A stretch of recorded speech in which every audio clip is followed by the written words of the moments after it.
Good evening, ladies. Good evening, gentlemen. It is exactly 8 p.m. on our studio clock and it's news hour on your TV, Spectrum Television. Top on our news stories tonight, April 23, 2024. Yaoundé National Assembly installation ceremony. The first Vice President of the National Assembly has today in Yaoundé chaired the installation ceremony of the members of the Organizing Committee of the 30th African Regional Assembly of La Francophonie, which has as mission to work in collaboration with the government of Cameroon for the success of this diplomatic event. Also in this newscast, the Minister of Public Works has been carrying out a working control visit in the center, south, and coastal regions of the country to appreciate and evaluate the development work of several road infrastructures.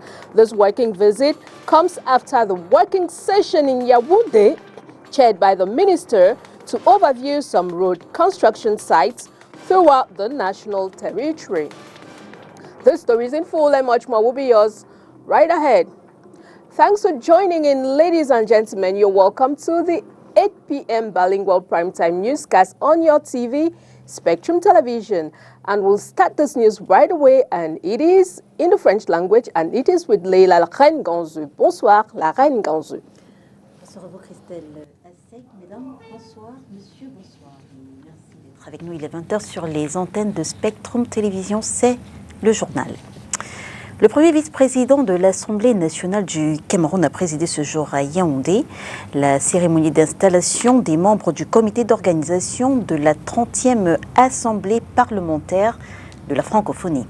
En collaboration avec le gouvernement, ils devront travailler à la réussite de cet événement diplomatique. Le compte rendu de cette cérémonie d'installation avec notre reporter à Yaoundé, Olivier Bouzique.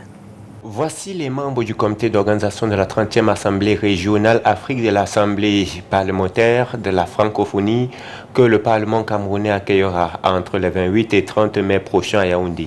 Installés par le premier vice-président de l'Assemblée nationale honorable Hilarion Eton, ils ont pour mission de veiller à l'organisation matérielle et intellectuelle de l'ensemble des activités programmées à cette occasion. Pour ce faire, 11 sous-commissions ont été créées et regroupent députés et sénateurs qui travailleront en coordination avec les départements ministériels impliqués. Chaque commission devra jouer sa partition pour la réussite de l'événement. C'est un événement inédit pour notre pays qui venait, comme vous le savez, d'abriter une assemblée similaire en ce qui concerne le Commonwealth. Donc c'est dit que la diplomatie parlementaire du Cameroun est en marche. Donc il était question aujourd'hui pour le président de la commission d'installer tous les membres nommés par arrêté du président de l'Assemblée nationale, leur expliquer le cahier de charges, parce qu'en dehors de la coordination générale, il y a les sous-commissions qui chacune se chargera d'un domaine précis. On va élaborer nos missions en tant que communicateurs de ces événements. Et après l'élaboration de nos budgets, on va passer suite au travail. Vraiment, c'est faire en sorte que les Camerounais vivent cet événement à manière directe et compréhensible. L'Assemblée parlementaire de la francophonie, APF, est une rencontre annuelle des membres de cette instance. L'Assemblée régionale assure la mise en œuvre des objectifs de l'APF dans le contexte particulier d'une région. Elle est également un lieu de propositions et de débats dont les conclusions sont communiquées au bureau et à l'Assemblée plénière par les chargés de missions régionaux et le secrétaire général parlementaire. La 29e Assemblée régionale Afrique s'est réunie à Niamey, en République du Niger, du 16 au 18 mai 2023. After chairing the working session to review road construction sites throughout the national territory, a couple of days ago, the Minister of Public Works has visited the northern region on a working visit to assert the state of construction works ongoing in that part of the country. Our reporter Olivier Bouziko spoke with the regional delegate of Public Works and files in the following interview. Roads in the north region are half in good state, just because there are some projects going on these roads. And we have Sodecoton, who intervene in some of those roads. It's by convention. Sodecoton is realizing some maintenance works on some of our roads, following a convention signed between them and the Ministry of Public Works. Most of them are respecting the deadlines, but there are some that do not respect. The challenges are the lack, for example, the lack of engines, and the lack of some materials. Loin des travaux publics au Cameroun, on parle sécurité alimentaire. Et en 2023, 3 millions de Camerounais étaient touchés par l'insécurité alimentaire aiguë, entre autres causes, causes de cette insécurité alimentaire, l'augmentation des prix de carburant, mais également les violences dans certaines régions et même la crise russo-ukrainienne. Alors que le directeur général de l'Organisation des Nations Unies pour l'alimentation et l'agriculture effectue une visite au Cameroun, la rédaction de Spectrum Télévision a choisi de mettre en lumière la situation de l'insécurité alimentaire dans notre pays. Inès Pangan. 3 millions de Camerounais touchés en 2023 par l'insécurité alimentaire aiguë. L'information avait été rendue publique par le ministre de l'Agriculture et du Développement rural. La persistance des violences armées dans les régions du nord-ouest, du sud-ouest et de l'extrême nord, la montée des conflits pour les ressources naturelles, les inondations et les déplacements des populations qui s'en suivent continuent d'avoir un impact sur la sécurité alimentaire des populations. Et pour ne rien arranger, la situation au Cameroun est aggravée par les conséquences de la crise russo-ukrainienne, l'augmentation des prix du carburant et des coûts de transport, la hausse des prix des engrais sur le marché international. La sonnette d'alarme est alors tirée par les organisations non gouvernementales. Le nombre total de personnes en situation d'insécurité alimentaire aiguë risque d'augmenter au Cameroun. En 2022, les partenaires humanitaires ont fourni une assistance alimentaire à 520 000 personnes. Dans le plan de réponse humanitaire 2023, le secteur sécurité alimentaire requiert plus de 100 millions de dollars américains pour améliorer la sécurité alimentaire de près d'1 million de personnes, y compris les personnes déplacées à l'intérieur du pays, les réfugiés et les populations locales vulnérables. Discours de haine, les Camerounais doivent cesser d'être des acteurs passifs. Le réseau des défenseurs des droits humains en Afrique centrale a organisé ce jour une conférence de presse pour le lancement de la campagne Counter Hate Speech. Le compte rendu d'Oriane Danquin. Convictions politiques, ethnie ou encore race sont aujourd'hui des sujets pouvant être vecteurs de discours de haine et les réseaux sociaux ont le don de les exacerber. On peut seulement dire que les discours de haine sont toute forme de communication qui cause préjudice ou discrimination envers un tiers ou bien un groupe de personnes par rapport à ce qu'on peut appeler leur background. Cette background peuvent être les races, tribus, ethnies et autres. Autant il n'y a pas de définition exacte de ce qu'est un discours de haine, autant il faut être méticuleux pour ce qui est de ces facteurs. Parfois, certains clichés qu'on lance entre nous, le contexte peut être celui de la blague, le contexte peut être celui d'un frère avec son sœur, mais dès le moment où le contexte change à celui d'un enjeu politique ou bien tribal et autres, là vous vous rendez compte qu'un discours qui dans un autre contexte pouvait être la blague, pouvait être la liberté d'expression, peut devenir discours de haine. On peut parler aussi des acteurs en question. Quels sont les acteurs dans ce discours? Est-ce que c'était quelqu'un entre son frère ou bien c'était quelqu'un entre un autre opposant ou bien un membre de RDPC contre un membre de MRC? On peut parler aussi de l'intention de l'individu qui lance le mot. Quelle était votre intention envers... Et ce n'est même pas seulement votre intention, l'intention de celui qui reçoit le message. Si je me retrouve dans une chambre et je suis en train de parler avec un frère, je lui lance un mot, ça peut finir et ça s'arrête là. Mais dès le moment où le canal change, vous vous retrouvez dans les réseaux sociaux en train de propager un discours qui n'est pas aimé par l'autre. Ça peut devenir un discours de haine. Vous vous retrouvez sur la presse. Vous êtes invité quelque part et vous avez le courage de dire telle communauté doit rentrer peut-être chez eux. Le réseau des défenseurs des droits humains en Afrique centrale, en abrégé REDAC, a organisé ce 23 avril 2024 une conférence de presse pour le lancement de la campagne Counter Hate Speech, entendez, contrer les discours de haine. Dans ce combat, les Camerounais doivent cesser d'être des observateurs passifs.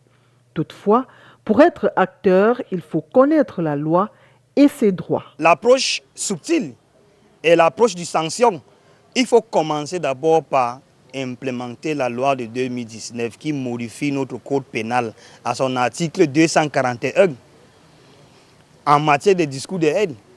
Ce n'est pas implémenté, les Camerounais doivent porter plainte à chaque fois qu'il y a un discours de haine sur la place publique. Mais comme on le dit souvent, c'est un concept social. La plupart du temps, les sanctions ne suffisent pas.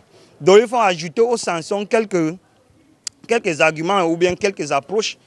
Là, je peux parler maintenant dans des différentes approches qui peuvent soit sensibilisation, plaidoyer ou renforcement des capacités. La première des choses, il faut que les Camerounais cessent à être des observateurs dans les questions des discours de haine. En marge de ce lancement a eu lieu la présentation officielle d'une bande dessinée sur la prévention des discours de haine en ligne et hors ligne.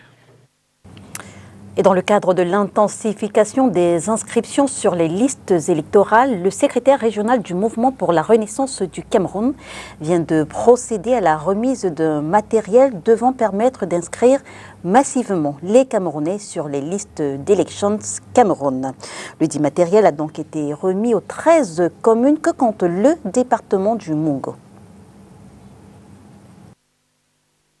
Chasubles floqués aux initiales du parti pour être reconnaissables entre 1000, mégaphones et speakers pour se faire entendre au loin, les 13 responsables communaux du Mungo sont désormais mieux outillés pour poursuivre l'opération d'inscription massive des citoyens camerounais sur les listes électorales en vue des prochains scrutins électoraux. Cette réunion porte essentiellement sur les activités d'inscription sur les listes électorale. Nous voulons, avec vous, évaluer l'activité sur le terrain, ce qui est en train de se faire, les difficultés rencontrées et prendre des résolutions quant à l'intensification de cette opération qui est celle à l'ordre du jour et les actes préparatoires aux prochaines échéances. Au cours de la cérémonie organisée le week-end dernier au siège du Mouvement pour la Renaissance du Cameroun en Konsamba, le donateur, par ailleurs secrétaire régional du parti, a appelé ses responsables à tout mettre en œuvre pour inciter les populations camerounaises à s'inscrire afin de se faire entendre au moment crucial, avec qui sait, au bout, une large victoire du MRC. L'option du changement par les urnes. Et pour que nous atteignions véritablement cet objectif, il faut que les populations s'inscrivent massivement sur les listes électorales et que le moment venu, ils puissent exprimer leur suffrage. Exprimer leur suffrage en tenant compte des réalités de leur milieu, en tenant compte des réalités du Mungo, qui est un département qui est laissé pour compte depuis près de 4 décennies, qui est un département qui n'est plus que l'ombre de lui-même, qui du statut de troisième ville du Cameroun ne sait même plus à quelle position le Mungo se trouve actuellement. Donc il s'agit d'aider la population à faire de bons choix le moment venu. Mais pour cela, nous devions commencer par les inviter à s'inscrire sur les listes électorales. Et lors de la campagne, nous leur dirons le programme que nous prévoyons pour le Mungo, qui est un programme qu'ils connaissent déjà, qui est le programme du Mouvement pour la Renaissance du Cameroun, tel que élaboré par le président national, par le directoire national que nous voulons implémenter dans le Mungo, pour que le Mungo redonne un nouveau visage lorsque nous aurons conquéri tous les 13 communes et les 6 sièges de députés, parce que c'est ça la conquête ultime dans le Mungo. Notons que cette remise de matériel intervient dans un contexte où les uns et les autres notent une forte adhésion des populations au mouvement d'inscription sur les listes électorales en cours. Campagne à laquelle participent aussi bien des artistes, influenceurs que monsieur lambda. We now talk something else in this newscast. Charles Futiwe is a young mechanic in Douala. He got into this profession due to several failed attempts in school. Let's go and discover this father of four as he goes along his daily activities.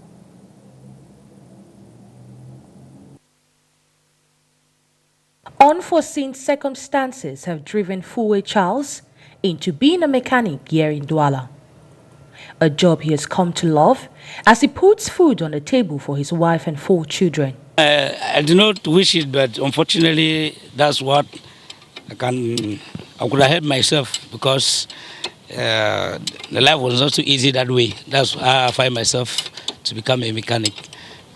I started it because I had failure in school, so I just find myself, I go and make apprentissage, what they call apprentissage. So that's how I met 3-4 years, then I become. Despite the rocky path at the start, this youth has made enormous progress, now owning a workshop. I started working on the street as the others, but unfortunately, when working on the street, I find myself, I made small contributions, and the last time, it happened that I could have some money to rent a place and then start a garage. That's how. It was not easy, but I made it that way. It was not easy because I did not have nobody to finance me, nothing. So I made myself just like that. That's how I became a mechanic. In his over 12 years as a mechanic, he has trained a lot of youths. At least six of them. I have 6 of them. They are already 2 graduates, so I left with 4.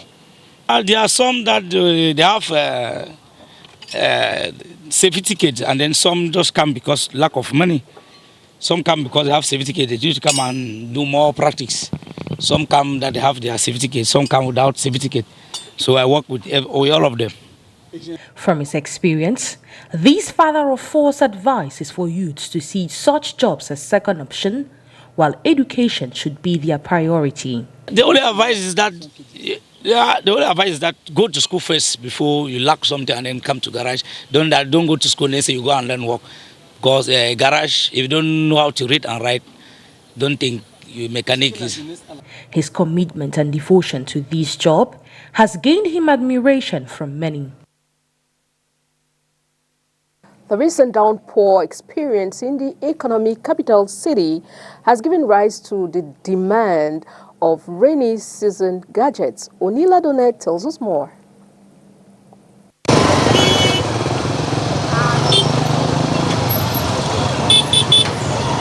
As the rainy season slowly creeps in, there has been an increase in the demand for umbrellas by denizens. Il y a les rares pluies qui s'achèvent. Et déjà, il y a quelques clients qui s'ajoutent, qui s'approchent vers nous pour demander déjà s'il y a les parapluies. We have some customers who come around asking for umbrellas. As traders, we know the rainy season usually starts in May. That is around May 20th. At the moment, we just get requests from customers. C'est-à-dire maxi le 20 mai. Bon, pour le moment, on peut dire qu'il y a quelques rares clients qui viennent demander déjà s'il y a les parapluies à vendre. Gumboots and other footwears are becoming a necessity with just limited stock available. Pour l'instant, pas encore, mais d'ici la fin du mois, il y aura les pieds nus par exemple pour les dames, les bottes. At the moment, we don't have every gadget available. Now we have rubber sandals, boots, and other footwears. At any moment from now, we will get them. It's requested in the market. We are waiting for new stock. Nous attendons, puisque pour l'instant, ça se fera un peu sur le marché, et nous attendons les arrivages.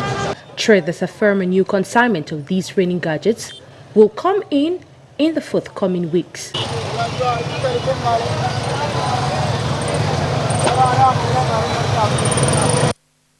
According to UNICEF, only 46% of girls in Eswatini complete their secondary school education, with poverty pregnancy and other challenges being the major contributions to this factor. Let's hear more of this story with our international partners, the Voice of America. I've always wanted to be a cardiologist since I was in grade 6. I like that because it saves lives and it's a risky job, and I like taking risks because being a girl these days is just very hard thing to do because people limit you and tell you can't be this, you can't be that, and I want to prove that wrong.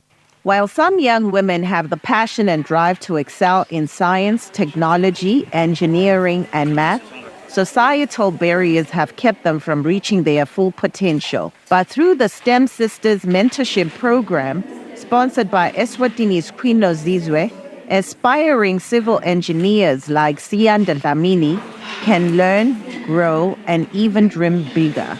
I entered my first science competition where I actually competed, and I enjoyed it a lot. I enjoyed the fact that I was given a problem and was able to solve it. That's what I enjoy the most. And then after that, we had career expos where people who have pursued careers in the science department came and told us more about their careers. And that's when I realized that I want to do anything under engineering. As the first female managing director of Eswatini Bank, Queen Nozizwe Gamulela Zulu has worn many hats throughout her career. But her latest role as a driving force behind STEM Sisters could turn out to be the most impactful. What is important is that we as young professionals, as women that participate in STEM courses or STEM jobs and careers, it is important that we also take time to visit them, to guide them, so that they can see that it is actually doable. Eswatini girls often miss out on potential careers in engineering, computer science, and medicine. In order to break limiting stereotypes, Mulela Zulu has partnered with WomEng Eswatini, which promotes women in STEM fields. We need to have female STEM role models.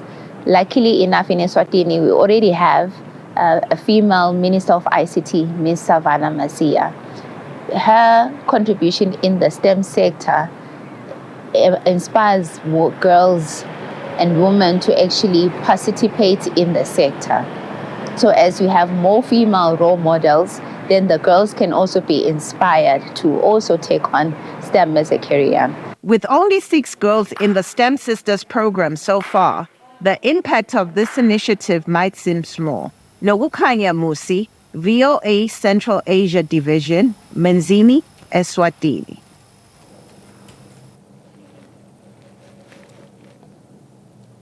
Sport à présent.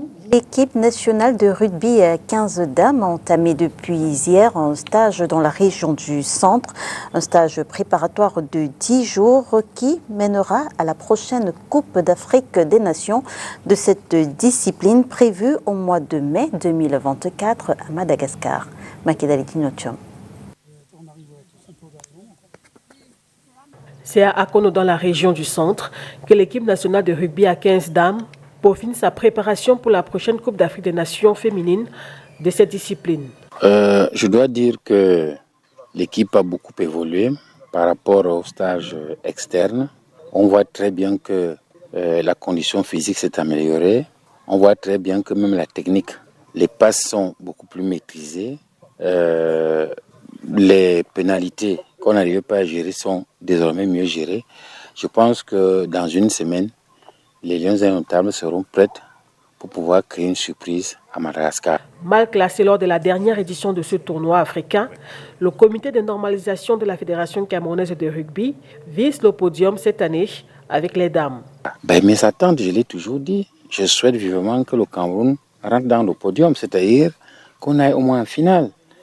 Parce que l'année dernière, l'équipe était sortie dernière et cette année, nous devons relever le défi. C'est pour cela que j'ai pris toutes ces dispositions. Nous avons fait venir Thierry Barbier, que vous avez vu tout à l'heure, qui a vraiment essayé de remettre les filles dans le bain. Et je pense que nous avons une chance pour pouvoir relever le défi. Elles-mêmes sont témoins de tous les efforts que nous déployons. Je leur demande de pouvoir honorer le Cameroun à cette compétition en rentrant, n'est-ce pas, dans le podium. Et j'espère qu'elles sont conscientes. J'ai vu aujourd'hui qu'elles sont vraiment engagées. Et je pense que le résultat peut être atteint. L'objectif peut être atteint, celui du podium à Madagascar. La deuxième Coupe d'Afrique des Nations de rugby féminin à 15 première division se dispute du 2 au 13 mai 2024 à Madagascar. L'Afrique du Sud, le Kenya, Madagascar, pays hôte et le Cameroun participent à ce tournoi qualificatif pour le mondial 2025. Et le Cameroun abritera d'ici le mois de mai le semi-marathon international One Run à l'initiative de la Fédération camerounaise d'athlétisme et de Euroleague de Russie. Il s'agit de renforcer les liens d'unité et d'amour entre les peuples à travers le marathon. Olivier Bouzique. One person can change a lot in this world, so we have to thank our beautiful Monique, because basically it was her initiative during the big summit last summer in Russia, when she saw the presentation of our project, and she was eager to start communication with us. And while we've been in this negotiation process with Cameroon, with the representatives of the federation, we understood that here we can find a really strong partner and can build a really joyful and really prosperous partnership, long-term partnership for the both parties. And we believe that this is the starting era for our cooperation, not only in the running events but throughout the whole sports. And how I find the preparation process and organizational process so far here in Cameroon. We had some questions, but then when we came here, we believe that creating a mutual connection between people can really solve a lot of questions, and we understood that there were some issues about the authorization and some technical stuff, but all these questions were solved, and happily within 1 month all of you will witness a great running event. And the unique feature that is not only focused for the pro athletes, so any person here in Cameroon from all over the parts of your perfect and really picturesque country can come and participate and become the member of this unique international community of One Run runners. So we believe that this is a really good opportunity for people just to understand that sports and running is a kind of activity that they can participate in. That's why we believe that One Run here in Cameroon, jointly with our partners, with the mayor, with the Yaoundé people and Cameroonian people, will be a great success. Rideau sur le 20h, mesdames et messieurs, merci de nous avoir suivis. On se retrouve dès demain 20h sur les antennes de Spectrum Télévision, si, bien sûr, Dieu le veut. Bonsoir. Bonsoir à vous, Christelle Asek. Bonsoir to you, Leila Rengonsu. Good night, televiewers. Thanks for watching. See you again tomorrow with fresh news and more on your TV, Spectrum Television. Bye-bye.